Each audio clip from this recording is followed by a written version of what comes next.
Makeup करने का हुनर सीखा करती थी। लेकिन फिर एक दिन दुर्भाग्यवश रेचल की माँ बुरी तरह बीमार पड़ जाती है। बेटी, मेरा अंतिम समय आ गया है। मुझे पता है अब मैं जिंदा नहीं बचूंगी। मैंने तुझे मेकअप करने का हुनर सिखाया है, उसे तू अपना गुजारा करना। बेटी, हमारी ईमानदारी और सच्चाई ही हमारे सबसे बड़ी दौलत होती है। तू हमेशा अच्छाई की राह पर चलना और लालच में आकर कभी किसी को धोखा मत देना। हाँ माँ, मैं तुम्हारी बात हमेशा याद रखूंगी, लेकिन तुम मुझे छोड़कर मत जाओ। तुम्हारे सिवा मेरा इस दुनिया में कोई नहीं है। रेचल अपनी माँ के गले लगकर रोना शुरू कर देती है। तभी अचानक रेचल की माँ के प्राण छूट जाते हैं। इस तरह रेचल पूरी तरह अकेली पड़ जाती है, लेकिन वो किसी तरह अपने आप को संभालती है। माँ के गुजरने के बाद रेचल लड़कियों का मेकअप करना शुरू कर देती है। फिर एक दिन, सुनो, कल मेरी शादी होने वाली है। मैं बहुत गरीब हूँ। शादी की तैयारी में सारे पैसे खर्च हो गए। मेरे पास मेकअप करने के लिए 1 रुपए भी नहीं है। मदद के लिए मैं तुम्हारे पास आई हूँ। तुम उदास मत हो, मैं तुम्हारा मुफ्त में मेकअप कर दूंगी, क्योंकि गरीबी क्या होती है मैं अच्छी तरह जानती हूँ। चलो बैठो। तभी रेचल अपना मेकअप बॉक्स खोलकर देखने लगती है। अरे ये क्या, इसमें तो बहुत ही थोड़ा मेकअप बचा है। आज तो मुझे नंदिनी मैडम का मेकअप करना है। खैर कोई बात नहीं, पहले मैं इस लड़की का मेकअप कर देती हूँ। उसके बाद रेचल उस लड़की का बहुत अच्छा मेकअप कर देती है। वो लड़की बहुत ज्यादा खूबसूरत दिख रही थी। इस बात से खुश होकर वो लड़की रेचल को गले लगा लेती है और उसका शुक्रिया अदा कर वहाँ से चली जाती है। लेकिन थोड़ी ही देर में वहाँ नंदिनी मैडम आ जाती है। उस गांव की एक धनी औरत थी वो। चल जल्दी मेरा मेकअप कर। नंदिनी मैडम, मेरा मेकअप का सामान खत्म हो गया है, इसीलिए मैं अभी आपका मेकअप नहीं कर पाऊंगी। आप किसी दूसरे पार्लर में जाकर मेकअप करवा लीजिए। ये सुनते ही नंदिनी गुस्से से आग बबूला हो जाती है। तुझे मैंने पहले ही कहा था कि आज मुझे मेकअप करवाना है, और अब तू मुझे बता रही है कि तेरे पास मेकअप नहीं है। मैं कुछ नहीं जानती, चल मेरा मेकअप कर। मुझे माफ कर दीजिए, दरअसल एक गरीब लड़की मेरे पास आई थी, उसके पास पैसे नहीं थे। उसकी मदद करने के लिए मैंने उसका मेकअप कर दिया। ये देखिए, मेकअप का सामान खत्म हो गया है। तेरी वजह से मेरा मूड खराब हो गया, अब मैं तुझे इसकी सजा दूंगी। नंदिनी फौरन अपने घर पर फोन करके नौकरों को बुला लेती है और उनसे रेचल के घर को पूरी तरह तुड़वा देती है। अपने घर को टूटा हुआ देख रेचल फूट फूट कर रोने लगती है, लेकिन दूसरी तरफ नंदिनी हंसते हुए उसका मजाक उड़ाती है और अपनी गाड़ी में बैठकर वहां से चली जाती है। उस दुष्ट औरत ने मेरा घर तोड़कर बर्बाद कर दिया। अब तो मेरे पास रहने की भी जगह नहीं है। समझ में नहीं आ रहा मैं कहाँ जाऊँ। उसके बाद बेचारी रेचल एक बड़े से पेड़ के नीचे रहने लगती है। फिर एक दिन रेचल के पास वही लड़की आती है जिसका कुछ दिनों पहले रेचल ने मुफ्त में मेकअप किया था। रेचल, आखिर तुम्हारी इतनी बुरी हालत कैसे हो गई? तुम्हारी हालत देखकर मुझे बहुत दुख हो रहा है। रेचल रोते हुए उस लड़की को अपनी आप बीती बता देती है। चिंता मत करो, तुम्हारी सारी परेशानी दूर हो जाएगी। ये लो, मैं तुम्हारे लिए खास तरह का मेकअप का बॉक्स लेकर आई हूँ। इसके अंदर अलग अलग रंग के जादुई अंडे हैं। इनसे तुम किसी को भी खूबसूरत बना सकती हो। और हाँ, ये कुछ पैसे रख लो, इनसे एक छोटा सा ब्यूटी पार्लर तैयार कर लेना। इससे पहले कि रेचल उस लड़की का शुक्रिया अदा कर पाती, अचानक वो लड़की वहाँ से अदृश्य हो जाती है। रेचल को कुछ समझ नहीं आता। उसके बाद रेचल उस लड़की के द्वारा दिए गए पैसों से एक छोटा सा ब्यूटी पार्लर तैयार कर लेती है। थोड़ी देर के बाद एक औरत अपनी बेटी को लेकर वहाँ आती है। सुनो लड़की, वक्त से पहले ये अचानक मेरी बेटी के बाल पूरी तरह सफेद हो गए हैं। इसका चेहरा देखो, ये भी बदसूरत बन गया है। आज इसे लड़के वाले देखने आ रहे हैं। क्या तुम अपने मेकअप से इसे खूबसूरत बना सकती हो?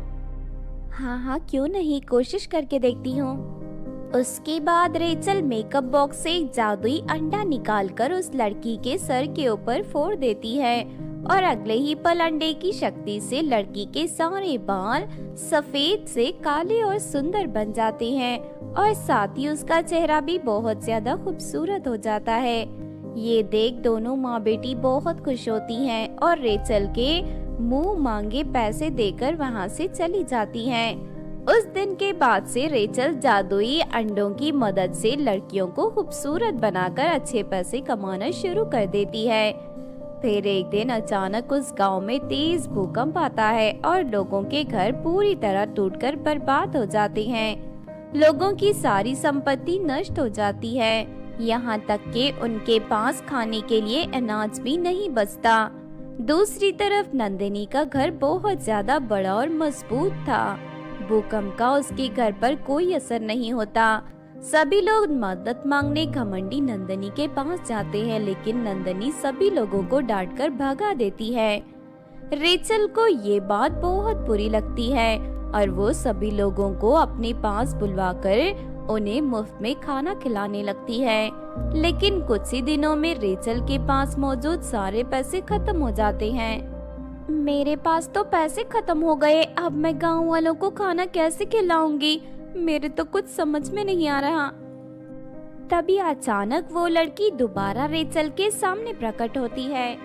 चिंता मत करो रेचल, मैं तुम्हारी मदद के लिए आ गई हूँ। उस दिन तुम भी अचानक गायब हो गई थी, आखिर तुम कौन हो? मैं तुम्हें समझ नहीं पा रही हूँ। अगले ही पल वो लड़की एक सुंदर परी के रूप में बदल जाती है। मैं परी देश की परी हूँ, मुझे लोगों की सहायता करना बहुत अच्छा लगता है। तुम बहुत ही ईमानदार और सच्ची हो। तुमने निस्वार्थ भावना से सबकी मदद की है, इसीलिए मैं तुम्हारे ब्यूटी पार्लर को पूरी तरह जादुई ब्यूटी पार्लर के रूप में बदल रही हूँ। लोगों का मेकअप करने के साथ साथ तुम उन्हें रोज पेट भर खाना भी खिला सकती हो। फिर अगले ही पल पार्लर में ढेर सारे अनाज की बोरियां प्रकट हो जाती हैं। ये अनाज की बोरियां कभी खत्म नहीं होंगी, तुम इसी तरह लोगों की सहायता करते रहना। उसके बाद परी वहाँ से अदृश्य हो जाती है। उस दिन के बाद से रेचल ब्यूटी पार्लर चलाने के साथ साथ गरीब लोगों को रोज मुफ्त में खाना भी खिलाने लगती है। इस तरह लोगों की भलाई करते हुए वो हंसी खुशी रहने लगती है। फिर देखते ही देखते जादूगरनी का शरीर जलकर राख हो जाता है। उसके बाद सुमित्रा परी नैना और सुनैना के सर ले जाकर उनके धरती जोड़ देती है। ये देख नैना और सुनैना जन्मदिन मना रही थी। उसके बाद वो दोनों सुमित्रा परी का शुक्रिया अदा कर अपने घर लौटते हुए डांस कर रही थी। कुछ दिनों बाद दोनों बहनें वही बेटियों को रहने वाली है। तारा परी को ये देख बहुत जाता है और वो दोनों अपने परिवार के साथ परियों ने तो जीना हराम कर रखा है। जब देखो तब शोर मचाकर मुझे परेशान करती हैं। हाँ तारा, तूने सही कहा। एक गरीब परियों की हरकतें दिन ब दिन बढ़ती जा रही हैं। इनकी वजह से तो यहाँ रहना मुश्किल हो गया है। चलो आज इन्हें सबक सिखाते हैं। उसके बाद दोनों परियां अपनी जादुई छड़ी घुमाकर दीपा परी और उसकी सहेलियों के ऊपर गर्म पानी की बारिश करने लगती हैं। अरे मर गई रे, मेरा शरीर जल गया। अचानक गर्म पानी की बारिश कहाँ से आ गई? आसमान से गर्म पानी की बारिश कैसे हो सकती है? जरूर ये कोई जानबूझकर कर रहा है। तभी दीपा की नजर तारा और रीटा परी पर पड़ती है। अच्छा, तो इन्होंने हमारे ऊपर गर्म पानी की बारिश करवाई है। इनकी वजह से मेरा जन्मदिन खराब हो गया और हमारा शरीर भी जल गया। ये अमीर परियां बहुत घमंडी है, पता नहीं अपने आप को क्या समझती हैं। चलो आज इन्हें सबक सिखाते हैं, वरना ये इसी तरह हमें परेशान करती रहेंगी। उसके बाद दीपा अपनी सहेलियों को लेकर तारा परी के घर पहुंच जाती है। फिर दीपा परी तारा को एक जोरदार थप्पड़ मार देती है। देखते ही देखते अमीर और गरीब परियों के बीच लड़ाई शुरू हो जाती है। तभी वहां से गुजर रही रानी परी ये सब देख लेती है। ठहर जाओ, तुम सब आपस में क्यों लड़ रहे हो? दीपा परी रानी परी को तारा और रीटा की सारी हरकतों के बारे में बता देती है। अच्छा तो ये बात है, देखो तारा, अमीर होने का मतलब ये नहीं कि तुम गरीब परियों को परेशान करो। आगे तुम सबके बीच में कभी लड़ाई ना हो, इसीलिए मैं अमीर और गरीब परियों का बंटवारा करती हूँ ताकि परी देश में शांति कायम रखे। उसके बाद रानी परी अमीर परी और गरीब परियों के घरों के बीच एक बहुत बड़ी दीवार खड़ी कर देती है और वहां से चली जाती है। इस तरह कुछ दिन बीत जाते हैं। फिर एक दिन दीपा परी परी देश के जंगल में लकड़ियां काट रही थी। तभी उसे ठंड से कांपता हुआ एक बौना दिखाई देता है। दीपा को उस पर बहुत तरस आता है और वो उसे उठाकर अपने घर ले जाती है। उसके बाद दीपा उस बौने को एक गरम कंबल दे देती है। और मुझे ठंड से बचाने के लिए तुम्हारा बहुत बहुत शुक्रिया। लेकिन तुम जंगल में क्या कर रहे थे? तुम्हारा घर कहाँ है? और मैं एक जादुई बौना हूँ, यहाँ से दूर पहाड़ी पर मैं रहता हूँ। अगर तुम जादुई बौने हो तो तुम्हारे पास ढेर सारी शक्तियाँ होंगी, फिर तुम ठंड में क्यों कांप रहे थे? वो इसीलिए क्योंकि मेरी जादुई शक्तियाँ सिर्फ रात में ही काम करती हैं। अच्छा, तो ये बात है। ठीक है, तुम अब ये कंबल ओढ़कर आराम करो वरना तुम्हें सर्दी पकड़ लेगी। उसके बाद वो बौना कंबल ओढ़कर सो जाता है। फिर रात होते ही जब उसकी नींद खुलती है तो वो अपनी जादुई शक्ति से दीपा परी के छोटे से घर को एक बड़े आलीशान घर में बदल देता है। अरे वाह, तुम्हारी शक्तियाँ तो सच में कमाल की हैं। तुमने मेरे मामूली घर को इतने सुंदर घर में बदल दिया, तुम्हारा बहुत बहुत शुक्रिया। तभी दूसरी गरीब परियां भी वहां आ जाती हैं। दीपा उन सभी परियों को बौने के बारे में बताकर उसकी तारीफ करने लगती हैं। दीपा परी के घर को देख वो सभी परियां बौने से विनती करने लगती हैं कि वो उनके घर को भी बड़ा और सुंदर बना दे। बस फिर क्या था, वो अपनी जादुई शक्ति से एक एक कर सभी परियों के घरों को सुंदर घरों में बदल देता है। दूसरी तरफ ये नजारा देख तारा की आंखें पटी की पटी रह जाती हैं। अरे ये क्या, ये जादुई बौना तो बहुत शक्तिशाली है। इसने तो गरीब परियों के लिए हम अमीर परियों से भी सुंदर घर का इंतजाम कर दिया। मुझे किसी भी तरह इस बौने को पकड़ना होगा। उसके बाद मैं इसकी शक्ति का इस्तेमाल करके परी देश की सबसे अमीर परी बन जाऊंगी। फिर करीब आधी रात को बौना दीपा और बाकी परियों को अलविदा कहकर अपने घर की ओर चल देता है। लेकिन तभी रास्ते में तारा परी अपनी सहेली रीटा परी के साथ मिलकर उसे पकड़ लेती है। कौन हो तुम और मुझे क्यों पकड़ रही हो? छोड़ो मुझे, छोड़ो। तू चुपचाप हमारे साथ चल। आज से तू हमारा गुलाम है और तू अपनी शक्तियों का इस्तेमाल सिर्फ हमारे लिए करेगा। उसके बाद तारा जादुई बौने को अपने घर ले जाती है। चल जल्दी से मेरे लिए ढेर सारे सोने के सिक्के और कीमती हीरे प्रकट कर, वरना मैं तुझे जलाकर राख कर दूंगी। तारा की बात सुनते ही जादुई बौना चुटकी बजाता है और अगले ही पल तारा और रीटा के ऊपर बड़े बड़े आग के गोले गिरने लगते हैं। अरे मर गई रे, कोई बचाओ मुझे, ये बौना तो बहुत ही खतरनाक निकला। अरे ये तो हम दोनों को जलाकर मारना चाहता है, जल्दी कुछ करो तारा। लेकिन तभी बौना उन दोनों की जादुई छड़ी को तोड़ देता है। देखते ही देखते तारा के घर में आग लग जाती है और उसका पूरा घर जलकर राख हो जाता है। दूसरी तरफ तारा और रीटा दोनों चुड़ैलों की तरह बदसूरत बन जाती हैं। मैंने तुम दोनों को तुम्हारे किए की सजा दी है, अब मैं यहाँ से जा रहा हूँ। उसके बाद बौना हंसता हुआ वहाँ से चला जाता है। उस दिन के बाद से रीटा और तारा फिर दोबारा कभी किसी को परेशान नहीं करती। सभी गरीब परियां खुशी से रहने लगती हैं। बहुत समय पहले परी देश में खुशबू नाम की एक गरीब परी अपनी माँ के साथ रहती थी। दोनों माँ बेटी रानी परी के महल में नौकरानी का काम करती थी। खुशबू परी बहुत ईमानदार और मेहनती थी। रानी परी उसके काम से बहुत प्रसन्न थी। फिर कुछ समय बाद खुशबू की माँ उसकी शादी एक अच्छे लड़के से तय कर देती है। जब ये बात रानी परी को पता चलती है तो वो खुशबू को अपने पास बुलाती है। मैंने सुना है खुशबू तुम्हारी शादी होने वाली है, इसीलिए मैं तुम्हें उपहार के तौर पर ये जादुई झुमके दे रही हूँ। इन्हें तुम अपनी शादी में पहनना। झुमकों को पहनने के बाद तुम्हारे शरीर पर सुंदर शादी के जोड़ा के साथ साथ ढेर सारे गहने भी प्रकट हो जाएंगे। वो जादुई झुमके बहुत ही सुंदर और कीमती थे। उन्हें पाकर खुशबू बहुत खुश होती है। फिर अगले दिन खुशबू अपनी सहेली को झुमके दिखाने लगती है। अरे वाह खुशबू, तेरे झुमके तो बहुत सुंदर है। ऐसे झुमके तो मैंने आज से पहले कभी नहीं देखे। हाँ, लगता है ये बहुत ज्यादा कीमती हैं। तेरे पास इतने कीमती झुमके कहाँ से आए? ये झुमके मुझे रानी परी ने दिए हैं। अब मैं अपनी शादी के दिन इन झुमकों को पहनूंगी।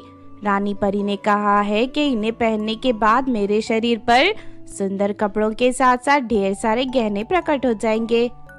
सच में खुशबू, तू तो बहुत किस्मत वाली है जो तुझे इतने अच्छे जादुई झुमके मिले हैं। अरे लगता है रात होने वाली है और मुझे घर जाना चाहिए। इतना कहकर खुशबू परी अपने घर की ओर चल देती है। लेकिन वहीं दूसरी तरफ कंगना नाम की एक अमीर परी खुशबू को और उसकी सहेलियों की सारी बातें सुन लेती है। अगले हफ्ते मेरी शादी है। मैंने अपने लिए जो झुमके खरीदे हैं वो झुमके रानी परी के दिए हुए झुमकों के सामने कुछ भी नहीं है। मुझे किसी भी तरह खुशबू से जादुई झुमके हासिल करने होंगे। उसके बाद कंगना परी अपनी एक सहेली को फोन करके वहाँ बुला लेती है। फिर वो दोनों खुशबू परी का पीछा करते हुए उसे एक मोड़ पर रोक लेते हैं। सुन खुशबू, मुझे पता है तुझे रानी परी ने जादुई झुमके दिए हैं। चल सीधी तरह वो जादुई झुमके मेरे हवाले कर दे, वरना तुम मुझे नहीं जानती, मैं बहुत खतरनाक हूँ। तू चाहे जो भी हो, मैं तुझे अपने झुमके नहीं देने वाली। चल भाग यहाँ से, वरना मैं महल के सिपाहियों को बुलाकर तेरी पिटाई करवाऊंगी। अरे कंगना, लगता है ये बहुत जिद्दी है। तेरी धमकी का इस पर कोई असर नहीं हुआ। हमें कोई और तरीका अपनाना पड़ेगा। हाँ, तूने सही कहा। लगता है ये मार खाने के बाद ही हमें झुमके देगी।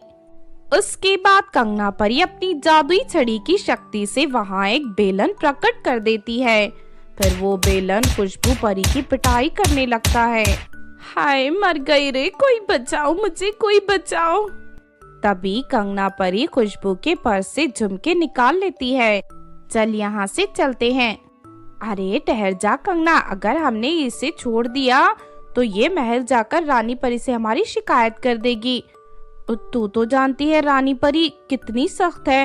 वो हमें हमेशा के लिए जेल में बंद करवा देगी। इसलिए हमें इस परी को ठिकाने लगाना होगा ताकि हमारे बारे में किसी को कुछ ना बता सके।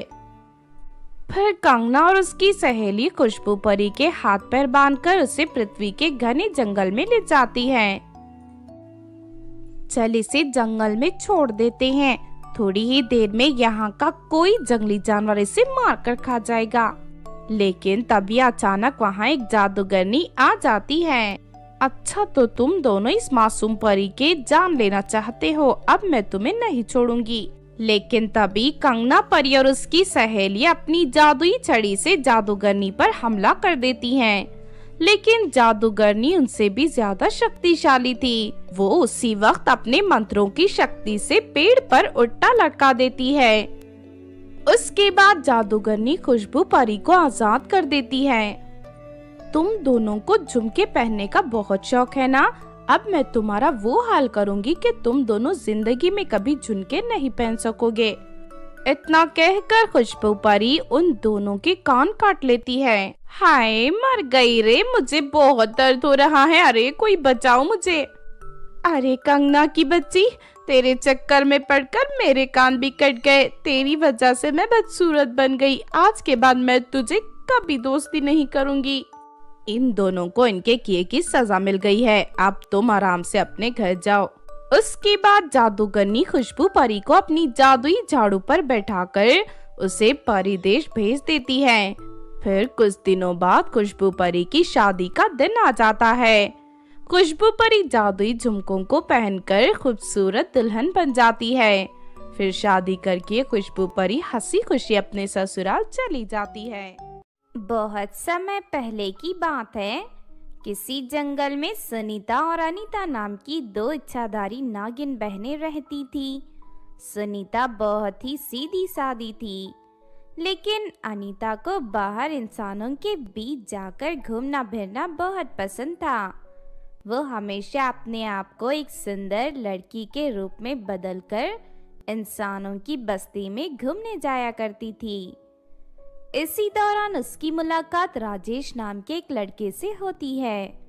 धीरे धीरे उन दोनों की दोस्ती बहुत ही गहरी हो जाती है और दोनों एक दूसरे से प्रेम करने लगते हैं। दूसरी तरफ जब ये बात सुनीता को पता चलती है तो वो अनीता पर बहुत नाराज होती है। अरे तुझे अक्ल है कि नहीं? इस तरह इंसानों से दोस्ती करना ठीक नहीं है। याद है ना, मरने से पहले हमारी माँ ने हमें इंसानों से दूर रहने की हिदायत दी थी और तू है कि उस राजेश नाम के लड़के से दोस्ती कर बैठी। देख सुनीता, तू अपने काम से काम रख। अब मैं छोटी बच्ची नहीं हूँ। क्या सही है और क्या गलत मैं अच्छी तरह जानती हूँ, इसीलिए दोबारा मुझे सलाह देने की कोशिश मत करना। इतना कहकर अनीता अपने आप को सुंदर लड़की के रूप में बदलकर वहां से चली जाती है। दूसरी तरफ अनीता सारा दिन राजेश के साथ यहाँ वहाँ घूमा करती थी। फिर एक दिन, अनीता, मैं तुमसे शादी करना चाहता हूँ, अगर तुम्हें कोई एतराज ना हो तो। नहीं नहीं राजेश, भला मुझे क्या एतराज होगा? मैं भी तुमसे बहुत प्रेम करती हूँ, लेकिन मैं तुम्हें अपनी एक असलियत बताना चाहती हूँ जो आज तक मैंने छुपा कर रखी है। अरे ऐसी कौन सी बात है जो तुमने मुझसे छुपा कर रखी है? दरअसल मैं एक इच्छाधारी नागिन हूँ। पास के जंगल में मैं अपनी बहन के साथ रहती हूँ। मुझे पता है अब मेरी असलियत जानने के बाद तुम मुझसे शादी नहीं करोगे। अरे नहीं अनीता, मुझे इन सब बातों से कोई फर्क नहीं पड़ता। तुम जैसी भी हो, मैं जिंदगी भर तुम्हारे साथ खुश रहूंगा। राजेश की बात सुनकर अनीता के चेहरे पर मुस्कान आ जाती है। मैं तुम्हें कल अपनी बहन से मिलाने ले चलती हूँ। फिर अगले दिन अनीता राजेश को अपने घर ले जाती है। अनीता के साथ राजेश को देख सुनीता को बहुत गुस्सा आता है, लेकिन राजेश अपनी मीठी मीठी बातों से सुनीता को मना लेता है। चलो अनीता, हम दोनों सगाई कर लेते हैं। इतना कहकर राजेश अपनी झोली से मिठाई का डब्बा निकालकर दोनों बहनों के सामने रख देता है। मेरी माँ ने कहा था कि कोई भी शुभ काम करने से पहले हमें मिठाई खानी चाहिए। फिर राजेश दोनों बहनों को एक एक मिठाई दे देता है, लेकिन मिठाई खाते ही अचानक दोनों बहनों को बिजली के झटके लगने लगते हैं और अगले ही पल वो दोनों रस्सियों से बंध जाती हैं। इससे पहले कि दोनों बहनें कुछ समझ पाती, राजेश एक खतरनाक तांत्रिक के रूप में बदल जाता है। आखिरकार मैं तुम दोनों नागिन बहनों के घर में पहुंच ही गया। मैंने जादुई नागमणि हासिल करने के लिए ये चाल चली थी। अब मैं यहाँ से तुम दोनों की जादुई नागमणि लेकर चला जाऊंगा और सबसे शक्तिशाली तांत्रिक बनकर इस दुनिया पर राज करूंगा। अरे नहीं, ये तो एक धोखेबाज तांत्रिक निकला। देख अनीता, मैंने तुझे पहले ही समझाया था कि इंसानों से दोस्ती करना ठीक नहीं है। तेरी इस गलती से आज हम दोनों मुसीबत में फंस गए। राजेश उनके घर में रखे नागमणि के बक्से को खोल देता है। तभी वो देखता है कि उनके अंदर से बहुत ही सुंदर चमकदार नागमणि रखी हुई थी। चलो नागमणि, अब मेरे कब्जे में आने के लिए तैयार हो जाओ। इतना कहकर राजेश उस जादुई नागमणि को उठा लेता है, लेकिन तभी अचानक नागमणि से तेज रोशनी निकलती है और राजेश के शरीर में आग लग जाती है। ये देख राजेश घबरा जाता है। और नहीं, ये क्या हो रहा है? मेरे शरीर में आग कैसे लग गई? राजेश उस नागमणि को जमीन पर पटक कर झटपटाने लगता है। अरे बेवकूफ तांत्रिक, इस जादुई नागमणि को उठाने से पहले एक मंत्र पढ़ना पड़ता है जो सिर्फ हम दोनों बहनों को पता है। तू अपने आप को बहुत ही होशियार समझता था ना, लेकिन तेरी इस बेवकूफ़ी तुझे मौत के मुंह में ले गई। अब तुझे कोई नहीं बचा सकता, तू इसी तरह जलकर मरेगा। और नहीं, मुझे माफ कर दो, मुझे बचा लो, मैं दोबारा कभी ऐसी गलती नहीं करूंगा। नहीं नहीं, तेरे जैसे धोखेबाज की यही सजा है, हम तुझे नहीं बचाने वाले। इस तरह देखते ही देखते वो तांत्रिक जलकर राख हो जाता है। तांत्रिक के मरते ही दोनों बहनें रस्सियों से आजाद हो जाती हैं। उस दिन की गलती से सबक लेकर अनीता पूरी तरह सुधर जाती है। इस तरह सब कुछ ठीक हो जाता है और दोनों बहनें हंसी खुशी रहने लगती हैं। तो आपने देखा दोस्तों, जादुई दो नागिन की कहानी। इस कहानी से हमें ये सीख मिलती है कि हमें कभी भी किसी अजनबी पर आंख मूंदकर भरोसा नहीं करना चाहिए, बल्कि किसी से दोस्ती करने से पहले उसके बारे में अच्छी तरह जान लेना चाहिए, वरना हमारी एक गलती हमें मुसीबत में डाल सकती है। अगर ये कहानी आपको अच्छी लगी हो तो ज़रूर लाइक करें और हमारे चैनल छोटू टीवी को सब्सक्राइब भी कर लें। और हाँ दोस्तों, हमें कमेंट करके ज़रूर बताना कि आपको कहानी कैसी लगी। हेलो दोस्तों, आज जो मैं आपको कहानी सुनाने जा रही हूँ ये कहानी है गरीब प्रेग्नेंट बहन की। तो चलिए दोस्तों देखते हैं प्रेग्नेंट बहन की कहानी। एक बार की बात है, किसी गांव में राधा और सपना नाम की दो बहनें रहती थीं। उन दोनों की शादी एक ही घर में अजय और विजय नाम के दो भाइयों से हुई थी। राधा एक सीधी सादी लड़की थी, जबकि सपना बहुत ही तेज तर्रार थी और हमेशा अपने फायदे के बारे में सोचा करती थी। फिर कुछ दिनों बाद राधा प्रेग्नेंट हो जाती है। जब ये बात सपना और राधा की सास कमला देवी को पता चलती है तो वो बहुत खुश होते हैं। बहू, अब तुम्हें हर वक्त अपना ख्याल रखना होगा, इसीलिए आज से तुम घर के कोई काम नहीं करोगी, सारे काम सपना करेगी।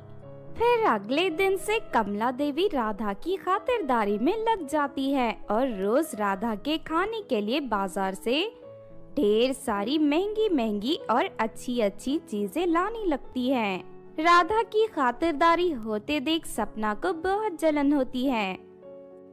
ये राधा की बच्ची प्रेग्नेंट क्या हो गई, घर के सभी लोग इसे महारानी बनाकर रखते हैं। राधा की वजह से तो इस घर में मुझसे कोई पूछता नहीं और ये मेरी खड़ूस सास घर के सारे काम मुझसे करवाती है। इस तरह से सपना अपनी बहन राधा से जरूरत से ज्यादा ही नफरत करने लगती है। दूसरी तरफ सपना डॉक्टर के पास जाकर कई बार अपना चेकअप करवाती है, लेकिन डॉक्टर उसे साफ तौर पर कह देते हैं कि वो कभी मां नहीं बन सकती। इस बात से सपना जल भुनकर राख हो जाती है। फिर एक दिन कमला देवी राधा के लिए एक सोने का हार खरीद लाती है। राधा बहू, इसे जरा पहन कर तो दिखा।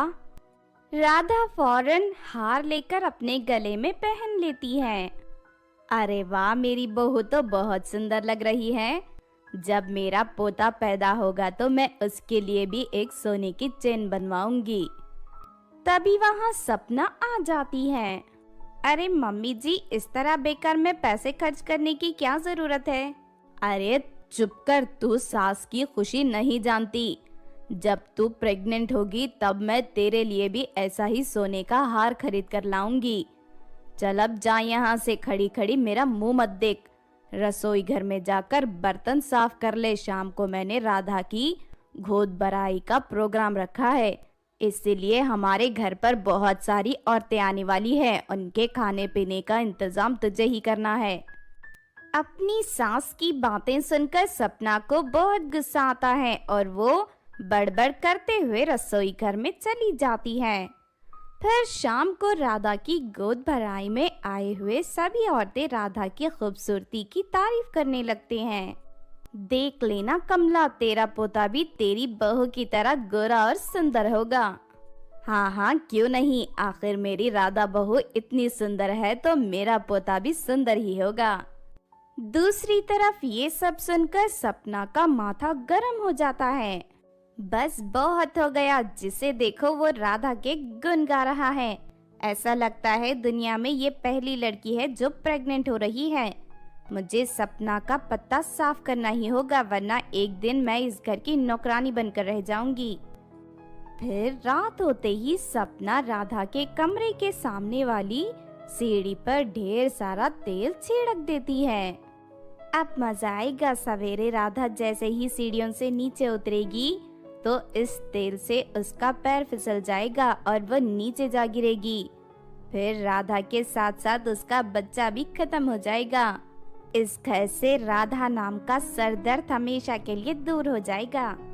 इतना कहकर सपना अपने कमरे में सोने चली जाती है। लेकिन करीब आधी रात को सपना के कमरे में एक चोर घुसकर उसके सारे गहने चुरा लेता है। लेकिन तभी अचानक सपना नींद से जाग जाती है। सपना को देख चोर वहां से भाग निकलता है। सपना जोर जोर से चिल्लाते हुए चोर का पीछा करने लगती है, लेकिन तभी अचानक उसका पैर सीढ़ियों पर पड़े तेल पर फिसल जाता है और वो ऊंचाई से नीचे गिर जाती है, जिस वजह से सपना के हाथ पैर टूट जाते हैं। फिर थोड़ी देर में घर के सभी लोग वहां इकट्ठे हो जाते हैं। अरे बहू, ये क्या हो गया? तभी कमला देवी देखती है कि सीढ़ियों पर तेल बिखरा पड़ा है। अरे सीढ़ी पर इतना सारा तेल कहां से आया? बेचारी मेरी बहू के हाथ पैर टूट गए। ये सुनकर सपना जोर जोर से रोने लगती है। नहीं नहीं मम्मी जी, ये सब मेरी बुरे कर्मों का फल है। मैंने राधा को नुकसान पहुंचाने के लिए सीढ़ियों पर तेल बिखरा था, लेकिन मैं ही उस तेल पर फिसलकर नीचे गिर गई और मेरे हाथ पैर टूट गए। सपना की ये बात सुनकर सभी लोग हैरान रह जाते हैं, लेकिन उसे अपनी गलती का एहसास होते देख सभी उसे माफ कर देते हैं। फिर अगले दिन से सपना पूरी तरह सुधर जाती है और दोबारा कभी अपनी बहन राधा से ईर्ष्या नहीं करती। तो आपने देखा दोस्तों प्रेग्नेंट बहन की कहानी। इस कहानी से हमें ये सीख मिलती है कि हमें कभी भी अपनों के खुशी देखकर नहीं जलना चाहिए और ना ही कभी उन्हें नुकसान पहुंचाने की कोशिश करनी चाहिए। अगर ये कहानी आपको अच्छी लगी हो तो ज़रूर लाइक करें और हमारे चैनल छोटू टीवी को सब्सक्राइब भी कर लें। और हाँ दोस्तों, हमें कमेंट करके ज़रूर बताना कि आपको कहानी कैसी लगी। हेलो दोस्तों, आज जो मैं आपको कहानी सुनाने जा रही हूँ ये कहानी है जादुई दो पोटी की। तो चलिए दोस्तों देखते हैं जादुई दो पोटी की कहानी। बहुत समय पहले की बात है। किसी गांव में सुरभि नाम की एक लड़की रहती थी। एक दिन सुरभि अपनी माँ के साथ शहर के बाजार में शॉपिंग कर रही थी कि तभी उसे जानवरों की दुकान में दो बिल्लियां दिखाई देती हैं। उन दोनों की आंखें चमक रही थी। अरे ये दोनों बिल्लियां तो बहुत ही सुंदर हैं। सुनो माँ, इन दोनों बिल्लियों को खरीदना चाहती हूँ मैं। ठीक है बेटा, मैं अभी ये दोनों बिल्लियां खरीद कर तुम्हें दे देती हूँ। फिर सुरभि की माँ दुकानदार को पैसे देकर वो दोनों बिल्लियां खरीद लेती हैं। ये देखकर सुरभि बहुत खुश होती है और उन दोनों बिल्लियों को लेकर अपने घर चली जाती है। फिर रात के 12 बजते ही दोनों बिल्लियां अपने आप हवा में उड़कर गांव के पास वाले कुएं पर पहुंच जाती हैं और दोनों उस कुएं के अंदर पोटी करना शुरू कर देती हैं। पहली बिल्ली की पोटी कुएं में गिरते ही सोने में बदल जाती है और दूसरी बिल्ली हीरे में बदल जाती है। उसके बाद वो दोनों बिल्लियां फिर से हवा में उड़कर वापस सुरभि के घर पहुंच जाती हैं।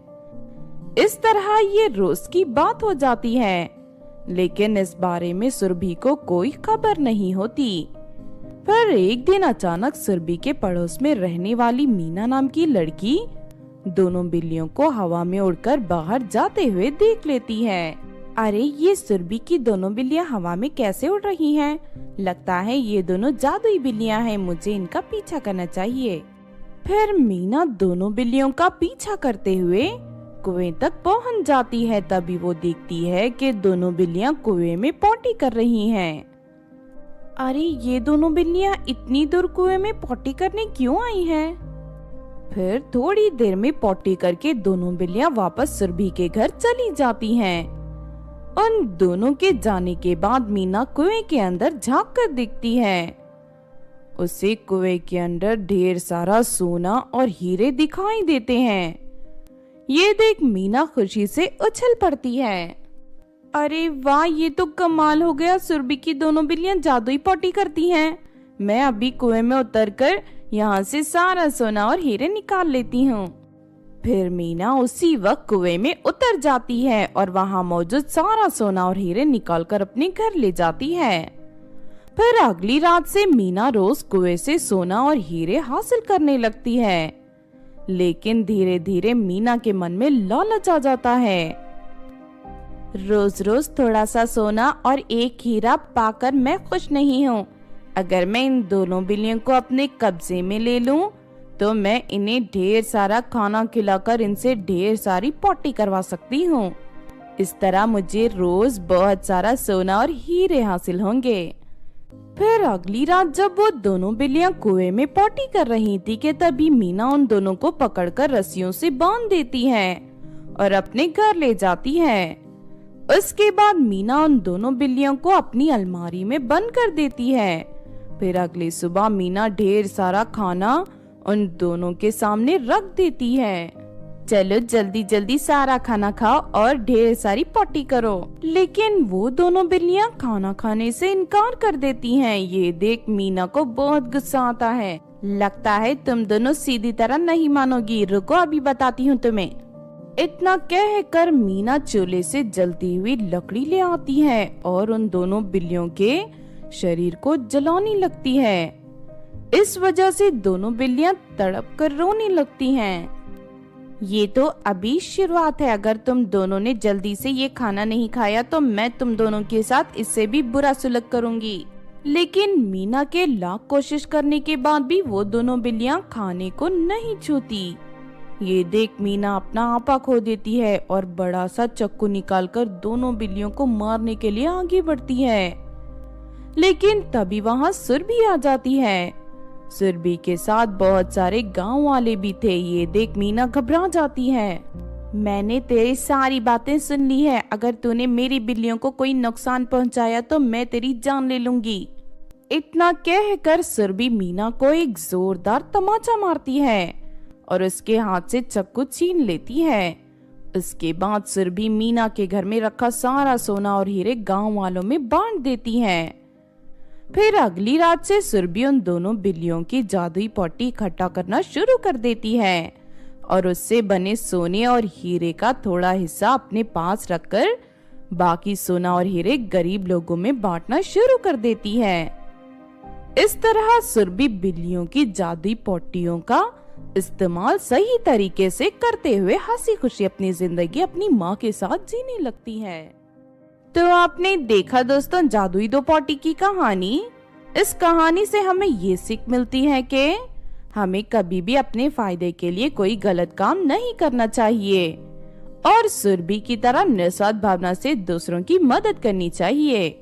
अगर ये कहानी आपको अच्छी लगी हो तो जरूर लाइक करें और हमारे चैनल छोटू टीवी को सब्सक्राइब भी कर लें।